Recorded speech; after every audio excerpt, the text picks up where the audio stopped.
Hello students. हम अपनी इस वीडियो सीरीज़ में डिस्कस कर रहे हैं क्रिस्पर कैस टेक्नोलॉजी के बारे में। अभी हमने पिछली वीडियो में डिस्कस किया था कि कैसे जो क्रिस्पर कैस सिस्टम है वो हमारा जो बैक्टीरिया होते हैं और आर्किया होते हैं उनमें ये एज ए डिफेंस सिस्टम काम करता है अगेंस्ट वायरसेस। तो बेसिकली ये जो सिस्टम है ये वहीं से लिया गया है और उसको अडेप्ट करके हमने एक जीनोम एडिटिंग टेक्नोलॉजी बनाई जिसको हम बोलते हैं क्रिस्पर कैस। ठीक है, ये बिल्कुल वैसे ही काम करता है जैसे ये हमारा इन विवो बैक्टीरिया के अंदर काम करता है, बट यहाँ पे थोड़े बहुत चेंजेस किए गए हैं इसको ज़्यादा फेवरेबल बनाने के लिए, मतलब इजी टू यूज़ एक टेक्नोलॉजी बनाने के लिए। तो बेसिकली इसको हम कह सकते हैं कि ये जो क्रिस्पर कैस सिस्टम है जो हम यूज़ कर रहे हैं ये एक जीनोम या जेनेटिक इंजीनियरिंग टेक्निक्स है। और इसमें हम जो सिस्टम है उसमें हमने पढ़ा था जो हमारा बैक्टीरिया में जो सिस्टम होता है उसमें 3 कंपोनेंट होते हैं इंपॉर्टेंट जो होते हैं। एक होता है आपका जो हमारे वो क्या बनाता है, क्रिस्पर आरएनए बनाता है। ठीक है, क्रिस्पर आरएनए। और एक बनाता है ट्रेसर आरएनए जिसको हम बोलते हैं ट्रांस एक्टिवेटिंग क्रिस्पर आरएनए। ठीक है, ट्रेसर आरएनए। और एक होता है इसमें फिर केस प्रोटीन CAS जो हमारा जो क्रिस्पर एसोसिएटेड जो प्रोटीन्स होते हैं हमारे केस प्रोटीन्स। तो बेसिकली यहाँ पे क्या किया गया है, यहाँ पे जो 2 आरएनए थे हमारे, यहाँ पे 2 ही कंपोनेंट रखे गए हैं, एक गाइड आरएनए और दूसरा केस प्रोटीन। तो बेसिकली जो ट्रांस एक्टिवेटिंग क्रिस्पर आरएनए है और क्रिस्पर आरएनए है उन दोनों को मिला के एक सिंगल काइमेरिक आरएनए बनाया गया जिसको क्या बोला, गाइड आरएनए या GRNA।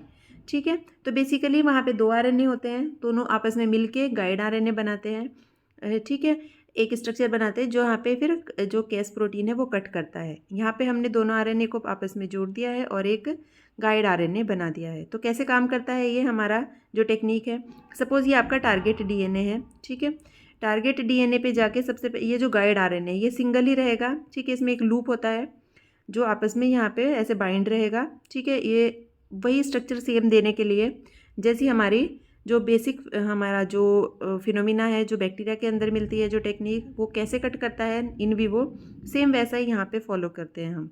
ठीक है, यहाँ पे बस एक गाइड आरएनए बनाया गया है और गाइड आरएनए में ही क्या होते हैं, जो आपके सीक्वेंस होता है, जो आपके एक पर्टिकुलर सीक्वेंस जहाँ पे आपको कट करना है उसके साथ जाके बाइंड करता है। तो बेसिकली हमें पता है कि हमारा टारगेट DNA क्या है। हमारे टारगेट DNA में सीक्वेंस जो होते हैं इंपॉर्टेंट, जहाँ पे हमें कट करना है, सपोज़ यहाँ पे कट लगाना है, यहाँ के सीक्वेंस के बारे में हमें नॉलेज होनी चाहिए। उसी का कॉम्प्लीमेंट्री जो गाइड आरएनए होगा वो हम सिंथेसाइज करेंगे। ठीक है, इसके कॉम्प्लीमेंट्री हमें सिंथेसाइज करना है जो इस जो पर्टिकुलर स्ट्रैंड है उस पर आके अटैच हो जाएगा। तो बेसिकली ये यहाँ पे भी सीड सीक्वेंस होते हैं 12 जो हमने ऑरेंज कलर से दिखाए हैं। और एक बार ये गाइड आरएनए यहाँ पे आके जुड़ गया अपने जो भी हमारा टारगेट DNA है जहाँ पे हमें कट करना है।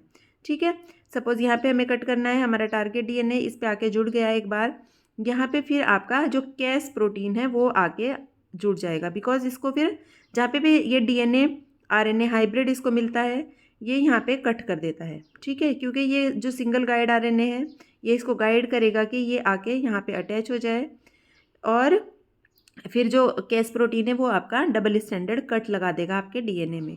और यहाँ पे भी जो पाम सीक्वेंस है वो प्रेजेंट होने चाहिए। ये रिक्वायरमेंट होती है कि जो पाम सीक्वेंस है वो आपका प्रेजेंट होना चाहिए, तभी जो केस प्रोटीन है वो उसको कट करता है। एक बार ओवरव्यू पूरा देखते हैं कि कैसे ये काम करता है जब हम इन विट्रो इसको यूज़ करते हैं। सपोज़ ये हमारा टारगेट DNA है, ऑरेंज कलर से हमने दिखाया है, इस जीन में हमें कट करना है। तो इस जीन के हमारे पास सीक्वेंस होगा, तो उस सीक्वेंस के कॉम्प्लीमेंट्री हम क्या करेंगे, गाइड आरएनए सिंथेसाइज करेंगे। तो बेसिकली एक गाइड आरएनए हम डिज़ाइन करते हैं। ठीक है, जिसकी बाइंडिंग हो आपके स्पेसिफिक टारगेट DNA के साथ। तो इसका कॉम्प्लीमेंट्री आप सिंथेसाइज कर लोगे। आपको पता है ये DNA का एक स्ट्रैंड है सपोज, ठीक है, ओपन हो गए हैं ये दोनों स्ट्रैंड फॉर एग्जांपल यहाँ पे। तो इसके कॉम्प्लीमेंट्री जो भी होगा वो यहाँ आके जुड़ सकता है, इसके साथ आपके बॉन्डिंग बना सकता है। बिकॉज जो DNA RNA है वो आपस में मिलकर DNA RNA हाइब्रिड बना देते हैं। उनमें जो है आपकी सीक्वेंस आपका क्या कर लेता है, बाइंडिंग कर लेता है आपस में, हाइड्रोजन बाइंडिंग, जो भी नाइट्रोजनस बेसिस होते हैं, और वो जुड़ जाते हैं। अब जो गाइड आरएनए है एक बार आके अटैच हो गया आपका यहाँ पे, जैसे फॉर एग्जांपल ये आपका अटैच हो गया है, तो ये आपका क्या करेगा, ये हमारा टारगेट सीक्वेंस पे बाइंड करेगा सिर्फ, और अदर रीजन में बाइंड नहीं करेगा। क्यों? क्योंकि इसमें कॉम्प्लीमेंट्री सीक्वेंसेस होंगे, ठीक है। हमने बताया ना सीड सीक्वेंस 12 होते हैं और वैसे टोटल 20 सीक्वेंस होते हैं जहाँ पे आके ये गाइड आरएनए बाइंड करता है। तो इतने सीक्वेंस काफ़ी होते हैं इसको स्पेसिफिसिटी देने के लिए। 20 न्यूक्लियोटाइड लगातार हमारे यहाँ पे है, सपोज ये हमारा टारगेट डीएनए हमने ओपन कर लिया है, इसी के कॉम्प्लीमेंट्री 20 यहाँ से आके ये गाइड आरएनए जुड़ जाएगा और यहाँ पे ऐसे लूप बना लेगा फर्दर, ठीक है, जिससे ये फिक्स हो जाती है एक पोजीशन। तो ये 20 न्यूक्लियोटाइड जो हैं ये कहीं पे भी जाके नहीं जुड़ जाएंगे, यहाँ पे नहीं जुड़ेंगे, यहाँ पे नहीं जुड़ेंगे, बिकॉज इसको टारगेट स्पेसिफिसिटी मिल गई ना, हमने इसको 20 न्यूक्लियोटाइड का बनाया है और ये स्पेसिफिकली वहीं जाके जुड़ेगा जहाँ इसको कॉम्प्लीमेंट्री सीक्वेंस मिलेंगे। अब क्या करेगा, जैसे ही ये जुड़ेगा उसके बाद जो हमारा Cas9 प्रोटीन है ये इसको फॉलो करेगा और जाके जहाँ पे भी इसको गाइड आरएनए मिलेगा वहीं पे ये Cas9 प्रोटीन जाके जुड़ जाएगा दोनों स्ट्रैंड पे। और ये क्या करेगा, ये रिकॉग्नाइज कर ये यहाँ पे क्या कर लेगा, Cas9 प्रोटीन आपका डीएनए में कट लगा देगा। इसका काम ये एक क्या है, न्यूक्लियस एंजाइम है, तो ये आपका क्या करेगा, ये कट कर देगा। इस मोमेंट पे क्या होगा, जब ये कट करेगा अपनी जो सेल होगी जिसमें हम ये सब क्या कर रहे हैं, मॉडिफिकेशन लाने की कोशिश कर रहे हैं, वहाँ पे उसका जो अपना एक सिस्टम होता है ना, डीएनए रिपेयर सिस्टम होता है हर सेल का। तो जैसे ही उसको सेल को पता चलेगा वो रिकॉग्नाइज करेगी कि डीएनए में डैमेज आ गया है, डीएनए आपका कट गया है, वो उसको रिपेयर करने की कोशिश करेगी, ठीक है। और इसी रिपेयर में यहाँ पे कुछ ना कुछ आपका म्यूटेशन हो जाएगा, मतलब कुछ चेंजेस आ जाएंगे। अब जो हमारा जो ये रिपेयर मशीनरी है इसी को यूज़ करके हम चेंजेस इंट्रोड्यूस कर सकते हैं अपने इस टारगेटेड रीजन में, ठीक है। अब यहाँ पे ये कट हो गया है, कट लग गया है, जब तक सेल की जो हमारी क्या होगी, जो डीएनए रिपेयर मैकेनिज्म है वो एक्टिव होगी और वो हमारा क्या करेगी, रिपेयर करने की कोशिश करेगी। यहाँ से कुछ हम डिलीट कर सकते हैं, ठीक है, कुछ सीक्वेंस, और अगर हमें कोई पर्टिकुलर यहाँ पे सेगमेंट अटैच करना है तो हम उसको भी यहाँ पे अटैच कर सकते हैं, ठीक है। कैसे होती है सेल में मैकेनिज्म, कैसे काम करती है, दो तरीके से। जो हमारा सेल का जो नेचुरल डिफेंस सिस्टम है, रिपेयर पाथवेज हैं, वो दो तरीके से काम करते हैं। एक पर्टिकुलर, अब हम सेल की बात कर रहे हैं, ठीक है। एक बार सेल में कोई डीएनए में हमारा डैमेज आ जाता है तो वो दो तरीके से रिपेयर हो सकता है। एक होता है होमोलोगस रिकॉम्बिनेशन के थ्रू, दूसरा होता है नॉन होमोलोगस एंड जॉइनिंग के थ्रू। तो बेसिकली अगर हम क्या बात करें, नॉन होमोलोगस एंड जॉइनिंग की बात करें, इसमें जो फर्स्ट केस आप देख रहे हैं जीन नॉकआउट का केस हो सकता है। जीन नॉकआउट का मतलब होता है कि कोई डोनर डीएनए नहीं है हमारे पास, हमने कोई स्पेसिफिक जो हमारा क्या है, एक स्पेसिफिक फ्रेगमेंट है वो हमने अटैच नहीं करना है, ठीक है। हमें सिर्फ यहाँ पे थोड़ा बहुत चेंजेस लाना है, ठीक है। तो यहाँ पे क्या हो सकता है, जो हमारा केस है इसमें सबसे पहला है कि जो हमारा डोनर डीएनए हमारे पास प्रेजेंट नहीं है, तो क्या हो सकता है, यहाँ पे डीएनए कुछ ऐड भी, कुछ सीक्वेंस अपने आप ही क्या हो सकते हैं, डुप्लीकेट हो सकते हैं या ऐड हो सकते हैं, या तो कुछ सीक्वेंस यहाँ से डिलीट हो सकते हैं। जो हमारा एडिशन है, इंसर्शन है, वो हमने ग्रीन से दिखाया है और जो डिलीशन है वो हमने रेड से दिखाया है। तो इस तरीके की जो सिचुएशन होती है जीन नॉकआउट कॉज करती है, डिसरप्शन होता है यहाँ पे बेसिकली। तो अल्टीमेटली क्या होगा, यहाँ पे भी चेंज आ जाएगा जो भी आपका डीएनए है उसके अंदर, ठीक है। दूसरा केस है नॉन होमोलोगस एंड जॉइनिंग में, जब हमारे पास डोनर डीएनए प्रेजेंट है। तो बेसिकली इसमें कुछ नहीं होता है, इसमें एक हमारे पास डोनर डीएनए प्रेजेंट है, एक फ्रेगमेंट है जिसको हम इंसर्ट कराना चाहते हैं। अब हमारा Cas9 प्रोटीन ने डबल स्टैंडर्ड ब्रेक लेकर आ गया है। अब ये जो ब्रेक है इसके बीच में हम क्या करेंगे, एक अपना डीएनए फ्रेगमेंट ऐड कर देंगे और क्या होगी इसकी एंड, सिर्फ एंड्स की जॉइनिंग होगी, जाके कोई होमोलोगस रिकॉम्बिनेशन नहीं होगा कि हमारे पास बस फ्रेगमेंट है जिसको हमें अटैच करना है, इसकी क्या हो जाएगी, यहाँ पे जाके ये ऐसे एंड से जॉइन कर जाएगा और ये आपकी जीन इंसर्ट हो जाता है, ठीक है। ये हो गया आपका gene insertion through non homologous and joining, ठीक है।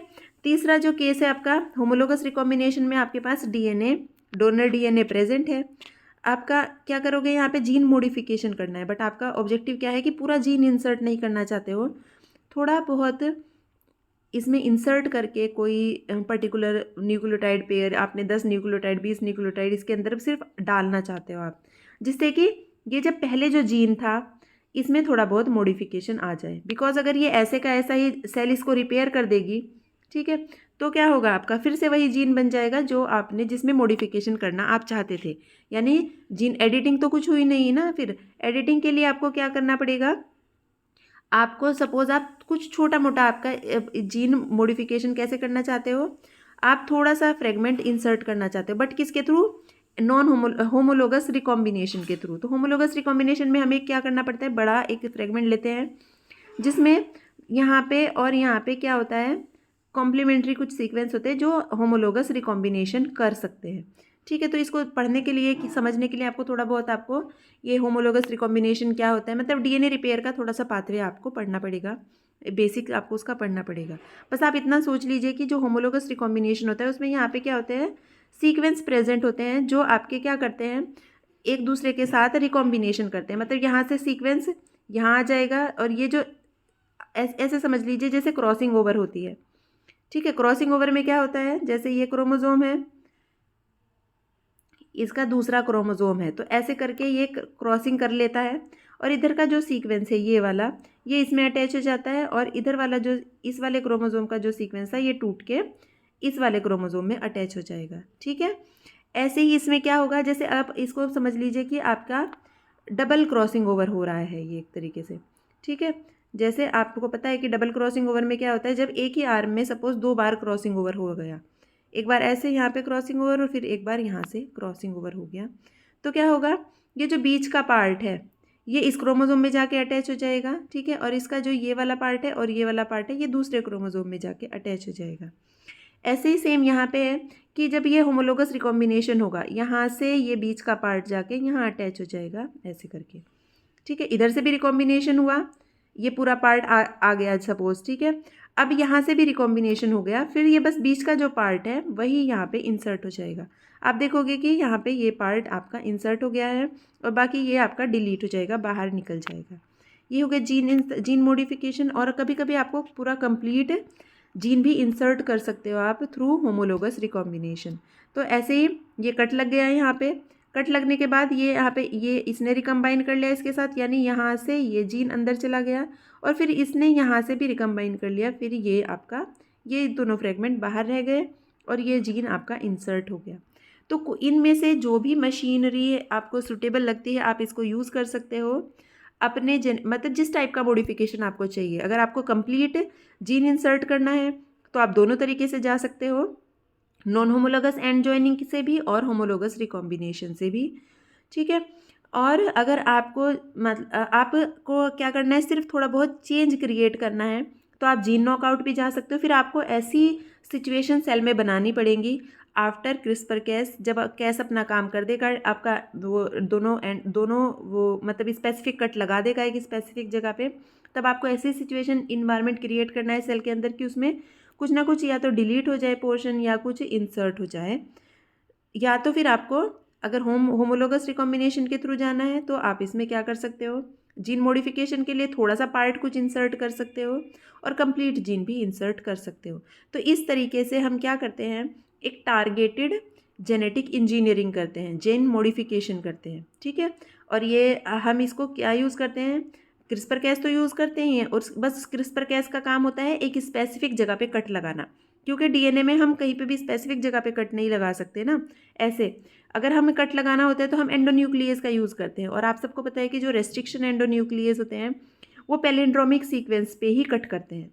ठीक है, पैलिंड्रोमिक सीक्वेंस का मतलब है कि जो इधर से भी पढ़ने में सेम आए इधर से भी पढ़ने में सेम आए। फॉर एग्जाम्पल जो EcoR1 है, सबसे कॉमन एग्जाम्पल है EcoR1, ये एक क्या है, रेस्ट्रिक्शन एंडोन्यूक्लियस है, और ये भी ये क्या है, एक पैलिंड्रोमिक सीक्वेंस पे कट करता है, जहाँ पे ये डबल स्टैंडर्ड डीएनए है। सपोज ये इसका पैलिंड्रोमिक सीक्वेंस है। पैलिंड्रोमिक सीक्वेंस का मतलब है कि जो एक तरफ से पढ़ने में भी एक जैसा हो, दूसरी तरफ से, सपोज ये है ना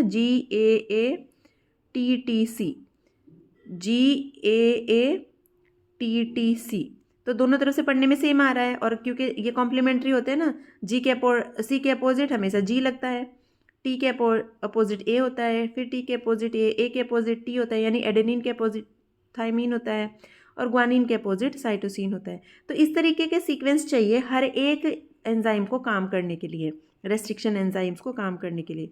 तो इस तरीके से हम टारगेटेड कटिंग नहीं कर पाते हैं कि हमें जहाँ पे कटिंग चाहिए, जिस जीन में हमें मॉडिफिकेशन करना है, हो सकता है वहाँ पे पैलिंड्रोमिक सीक्वेंस हो ही ना, तो हम तो रेस्ट्रिक्शन एंडोन्यूक्लियस तो काम में नहीं आ पाएंगे वहाँ पे।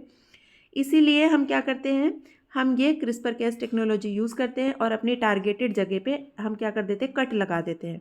कट लगाने के बाद हम सेल का अपना रिपेयर पाथवे यूज़ करते हैं। उस रिपेयर पाथवे को हम अपने हिसाब से यूज़ कर सकते हैं, जिस हिसाब का भी हमें जेनेटिक मॉडिफिकेशन करना है या जेनेटिक इंजीनियरिंग करना